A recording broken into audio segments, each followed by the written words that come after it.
Hello sir, for today we will discuss about natural resources, renewable and non-renewable resources. What are the natural resources? Natural resources are materials available on the planet that can be used to keep people alive and meet their needs.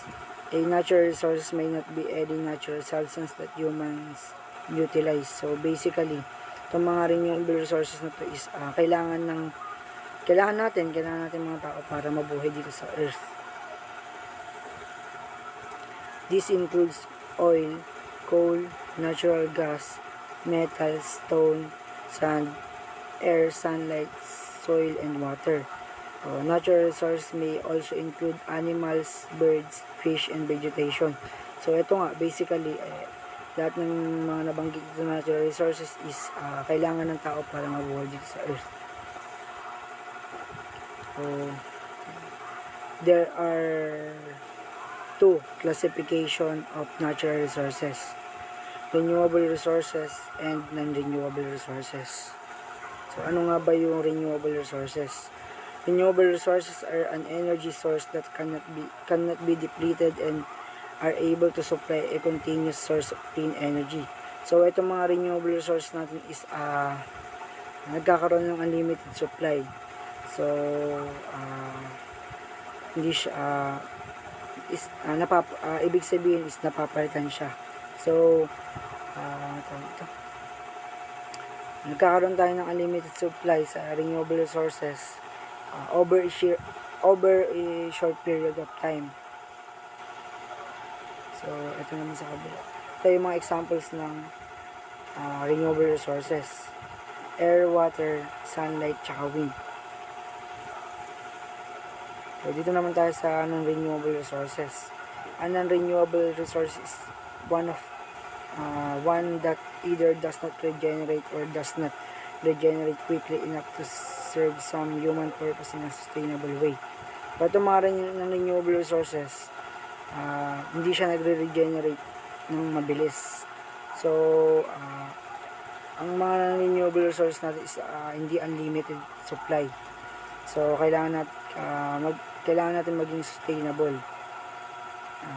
maging responsable sa paggamit ng mga non-renewable resources para hindi maubos agad-agad. So, nagre-regenerate kung mga non-renewable resources, matagal siya. So, aabutin ng taon or decades para magkaroon ulit ng mga non-renewable resources. So, ito yung mga example ng non-renewable resources: coal, petroleum, natural gas. Derek, I'm here to discuss the solar energy. Solar energy is basically energy from sunlight. Homes, greenhouses, and other buildings can use a passive solar design or solar cells, also known as the photovoltaic cells, which are devices that change solar energy into electricity. The solar energy po na nakakapag-absorb ng energy ay tawag po natin ay solar panels. Kulay itim po siya na nakatutok po siya sa araw. Marami po yan para po makakolekta po tayo ng maraming energy para ma-convert into power para po magamit sa city. Basically, ang advantage po niya ay renewable po siya at saka return on investment unlike paying utility bills para po sa katulad po ng Meralco. In disadvantages naman po, highly initial cost for material and installation. Mahal po yung pagpapagawa po niya sa solar po na yun. Saka po kailangan ng malaking lupa na pagtatayuan para po may patayo ang solar panels. So, ang disadvantages po ng solar energy is basically paggabi po hindi po siya gumagana. Hindi po natin mapapagana yun. Kaya yun po. Next po is wind energy. Wind power or wind energy describes the process by which the wind is used to generate mechanical power or electricity. Wind turbines convert the kinetic energy in the wind into mechanical power. So basically po, ang wind energy po ay gumagamit ng wind power ang ginagamit po na ano doon na machine ay wind turbines. Yan, saka po ang tinatayo po siya sa isang malawak na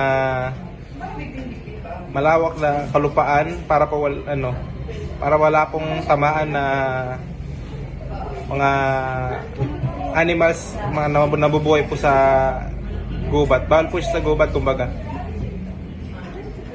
So basically po, hanggat may hangin po sa mundo na nagpapagana po sa wind turbine, pwede po siya mag-convert ng energy na makakatulong po sa ating kabuhayan.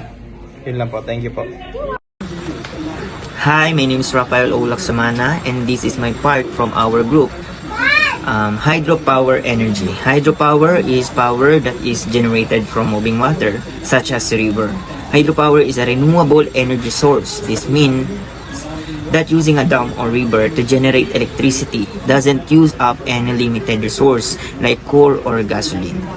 Ibig sabihin, ang hydropower o enerhiyang hydro ay enerhiyang naglilikha ng kuryente mula sa paggalaw ng tubig. Tulad ng tubig sa ilog, halimbawa, kapag gumamit tayo ng dam upang pigilan at kontrolin ang agos ng tubig, ang lakas ng umaagos na tubig ay maaaring gamitin upang paandarin ang mga generator na lumilikha ng kuryente na pwedeng gamitin sa ating mga kabahayan para tayo ay makatipid. Isa itong uri ng renewable energy. Ibig sabihin, hindi nauubos ang pinagkukunan nito dahil patuloy nang umiikot ang tubig sa kalikasan mula sa ulan, sa ilog, patungong dagat at pabalik mula sa ulan sa mamagitan ng pag-ikot ng tubig or water cycle na tinatawag natin. Hindi tulad ng paggamit ng uling o gasolina, ang hydropower ay hindi gumagamit ng mapapaminsalang nauubos na likas na yaman.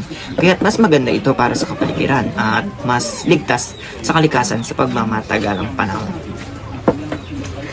Ang advantage naman po ng hydro energy ay adjusting water flow and output of electricity is easy. Madaling kontrolin ang dami ng tubig na dumadaloy at dami ng kuryenteng nililikha. Kapag kaunti lang ang nangangailangan ng kuryente, binabawasan ang paglabas ng tubig mula sa dam na tinatawag natin na reservoir. Kapag maraming tao naman o lugar ang nangangailangan ng kuryente, halimbawa sa syudad, ganyan, pinalalakas ang agos ng tubig para makagawa ng mas maraming enerhiya or kuryente. Flexible ito at madaming i-adjust depende sa pangangailangan. Siyempre, kung meron tayong advantage, meron tayong disadvantage sa hydro energy. Hydroelectric power plant may affect fish. Ang paggawa ng hydroelectric plant ay maaaring makaapekto sa mga isda at iba pang mga hayop sa tubig. Maaaring mabago ang natural na daloy ng tubig o mapigilan ang paggalaw ng mga isda. Nasisira ang tirahan ng mga hayop sa ilog. Halimbawa, nasisira po yung mga coral reefs, mga tirahan po ng isda po natin. Ang building power plants is in general is expensive. Siyempre, mahal ang paggawa o pagtayo ng hydroelectric power plant. Kailangan ng malaking puhunan ang gastusin. Marami din tayong masasakripisyong likas na yaman. Marami din po tayong masisirang kabundukan. Ganyan. Electricity's generation and energy prices are directly related to how much water is available. Ibig sabihin, ang dami ng nagagawang kuryente ay nakadepende sa dami ng tubig. Ibig sabihin, kapag madami ang tubig, mas malakas ang kuryente ang ating maiipon. Kapag tagtuyot o kulang sa ulan, kaunti ang tubig, kaya posible kaunti rin ang kuryente at tumataas ang presyo nito. Apektado ng panahon din at klima. Madaling kontrolin, nababagay sa pangangailangan. At syempre, disadvantage na nito, maaaring makasira sa kalikasan. Mali tayo at apektado ang kakulangan sa tubig. So, proceed naman po tayo sa next energy, which is geothermal energy. Geothermal energy is a clean and renewable resources then that can be harnessed for use as heat and electricity. Geothermal energy is heat that is generated within the earth. Geo means earth and thermal means heat in Greek. Geothermal energy ay isang malinis at renewable. Ibig sabihin, hindi nauubos na uri ng enerhiya na maaaring gamitin para sa pag-init at ma-convert na din to into electricity. Ang salitang geo daw ay nangangahulugang lupa at thermal ay nangangahulugang init. Kaya ito ay init ng gagaling sa loob ng mundo o ng ating ilalim ng lupa. Ang geothermal ay may advantage din. No fuel required, no mining or transportation, hindi kailangan ng gasolina, uling o langis, walang kailangang hukayin o ibiyahe ng fuel. Not subject to the same fluctuation as solar or wind. Mas stable o tuloy-tuloy kumpara sa solar o wind energy. Hindi ito apektado ng panahon, ulan o walang hangin. Smallest land footprint, kaunting lupa lang ang kailangan para makagawa ng geothermal energy plant. Hindi ito kumakain ng malaking espasyo. Virtually limitless supply. Halos walang katapusang pinagkukuhanan ng init mula sa loob ng mundo. Kaya tuloy-tuloy ang supply ng energy. Kung meron po tayong advantage, meron din naman po tayong disadvantage o kahinaan nitong geothermal energy. Unang-una, prime site are often far from population centers. Ang mga lugar na may geothermal energy ay kadalasang malayo sa mga syudad o lugar na maraming tao. Kaya mahirap itong i-connect agad sa mga gumagamit ng kuryente. Losses due to long distance transmission of electricity. May nawawalang kuryente kapag ito ay pinapadala mula sa malayo. Next, sulfur dioxide and silica are emitted. Naglalabas ito ng ilang chemical tulad ng sulfur dioxide at silica na maaaring makasama sa kalikasan at kalusugan kung hindi makokontrol.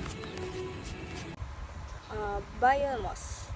Biomass is organic, meaning it is made of material that comes from living organisms, such as plants and animals. The most common biomass materials used for energy are plants, wood, and waste. Ano nga ba po ang advantage ng biomass? Biomass is always and widely available as renewable source of energy, and it is carbon neutral. It is reduce of reliance of fossil fuels para hindi tayo maging dependent sa mga fossil fuels natin. It is less expensive than fossil fuels, yun nga. Tapos, biomass production as a revenue source for manufacturers. Tapos, less garbage in landfills. Ano nga naman ang disadvantage ng biomass? Biomass energy is not efficient as fossil fuels. It is not entirely clean. Yun nga, madumihin nga. Tapos, it can lead also of deforestation. Kasi nga, yung mga woods, kailangan natin yun as source of energy for biomass. Tapos, kung magbabiomass naman is require ng lot of space, ganon, for plants na gagamitin for biomass. And yun lang. Non-renewable resources.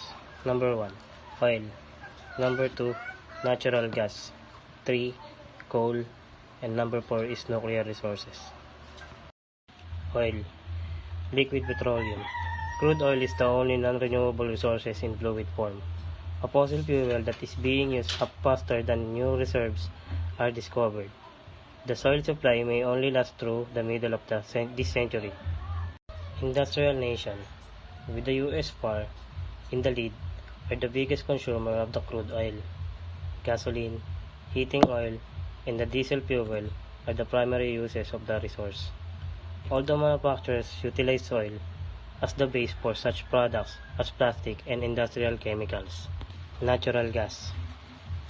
Natural gas is a fossil fuel formed when layers of buried plants, gases, and animals are exposed to intense heat and pressure over thousands of years. The energy that the plants is originally obtained from the sun is stored in the form of chemical bonds in natural gas. It is primarily composed of methane, but contains ethane, propane, and butane as well. Once drilled or exact natural gas processing, plants remove the propane and butane for use as liquefied petroleum gas, LPG, a household and industrial fuel. According to the current usage statistic and the volume of world reserves, the supply of natural gas should last another century. Coal. Coal, which is the primary source of energy in India, is the product of millions of years of pressure on organic matter from plants burned underground. An example of coal. Coal is the fossil fuel from the remains of ancient plants that lived in died millions of years ago, primarily in swampy forests. It is combustible black or brownish black sedimentary rock usually occurring in rock strata in layers or veins called coal beds or coal seam. For example, it is a non-renewable energy source that extracted through mining from coal seam found underground or the surface. Anthracite, the purest form of coal, contains about 94 to 95% of carbon. For example, a common type of coal contains 45 to 86 carbon in and used for electricity generation and steel production. At the power plant, coal is commonly burned in a boiler to produce steam.